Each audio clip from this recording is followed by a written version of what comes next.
Jean-Christophe Giraud, vous êtes aux commandes de Manitou. On vous a longtemps perçu comme le liquidateur de l'entreprise pendant la tourmente, pendant la crise. Comment vous en avez fini avec cette réputation? Alors, je suis très surpris d'être perçu comme un liquidateur, même si encore une fois je peux comprendre qu'à l'arrivée il y ait pu avoir ce doute. Le doute a été quand même, je pense, très vite dissipé, avec beaucoup de déclarations publiques que j'ai pu faire face à beaucoup de gens, comme quoi l'agenda n'était certainement pas de vendre la société ni en global ni par appartement, mais au contraire de la remettre sur les rails pour ensuite l'emmener à l'étape d'après. Véritablement il y a un esprit de renouveau, de conquête, de refondation qui nous traverse et qui n'a rien à voir avec quelque chose qui ressemble à une liquidation. Vous avez annoncé vouloir doubler la taille de Manitou d'ici 2015, c'est un objectif ambitieux. Quelles sont les grandes lignes de votre plan?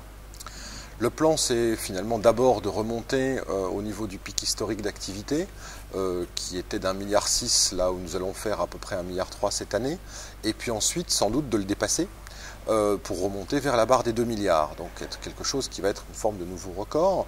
C'est pas seulement une vue de l'esprit, un objectif volontariste, c'est qu'entre le 1,6 milliard de 2007 et le 1,6 milliard de, mettons, 2013, eh ben, il se sera passé un certain nombre d'années.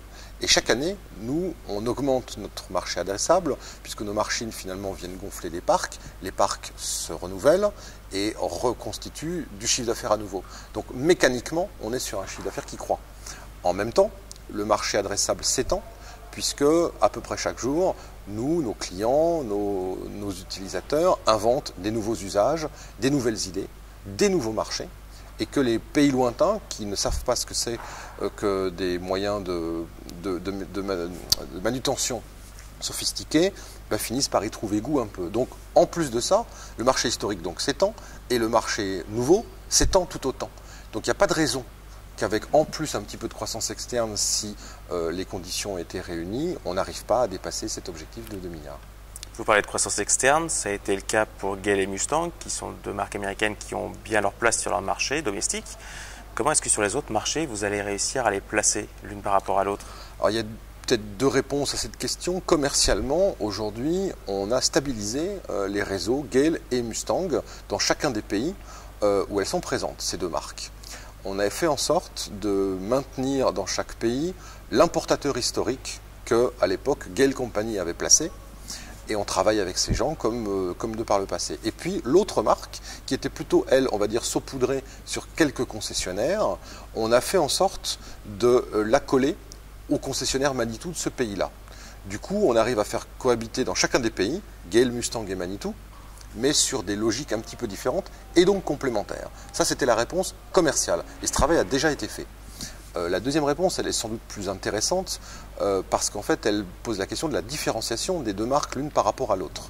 À savoir, souvent on nous fait la remarque, une machine Gale, une machine Mustang, c'est la même avec juste une couleur un peu différente et un jeu de décalcomanie différent, ce qui est souvent vrai.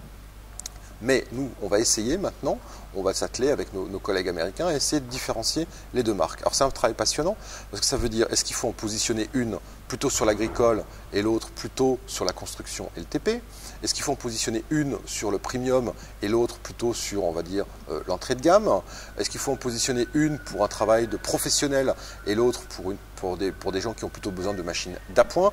Toutes ces solutions-là sont des solutions théoriquement possibles, mais pays par pays, ce n'est pas forcément les mêmes réponses. En automobile, on a vu des marques bien établies chercher un relais de croissance en créant des marques low cost. Est-ce que ça vous a traversé l'esprit? Est-ce que c'est une idée que vous avez rejetée? Bien sûr, ça nous a traversé l'esprit et sans vouloir dire qu'on l'a complètement et définitivement écarté, on pense que ça ne nous concerne pas parce que Manitou et low cost sont deux concepts assez diamétralement opposés. On pense que Manitou est une marque haut de gamme ou premium avec des engins qui sont des engins sophistiqués, qui véhiculent des valeurs de productivité, d'efficacité, de sécurité, qui n'ont pas grand-chose à voir avec ce qu'on peut entendre dans low cost.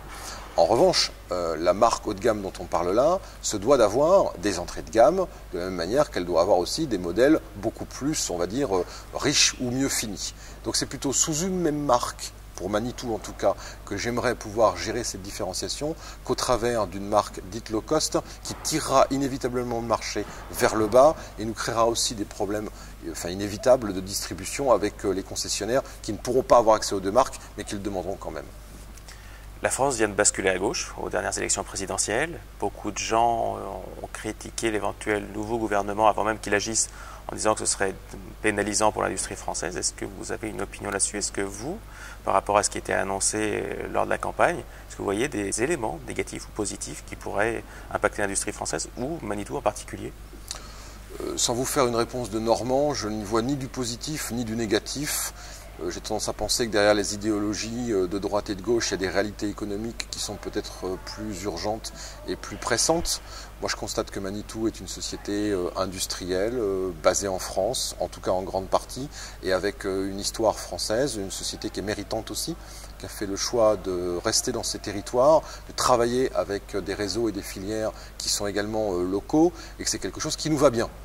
On a la chance de ne pas être exposé aux sirènes ni de la délocalisation, ni du moins 10 ans, parce que ça ne voudrait rien dire pour nous, vu que nos marchés sont encore une fois en Europe. Je constate simplement que notre modèle va au-delà de l'implantation française. On est présent dans 120 pays, on exporte plus des 2/3 de notre chiffre d'affaires. Voilà des critères qu'on oublie de mentionner souvent quand on parle de réussite Manitou. Donc je ne veux pas en tirer de conclusion à ce stade. Je constate en revanche que l'industrie au sens large et la compétitivité sont des thèmes qui ont pas mal résonné pendant la campagne. Ce sont des choses sur lesquelles on a des idées, comme beaucoup d'autres d'ailleurs. Donc on va voir si par hasard il n'y a pas des mesures qui au contraire ne pourraient pas nous favoriser ou nous aider, mais en même temps on n'a pas besoin de nouvelles mesures pour continuer à fonctionner et atteindre nos objectifs. Donc je regarde tout ça avec intérêt, mais sans aucune espèce de stress.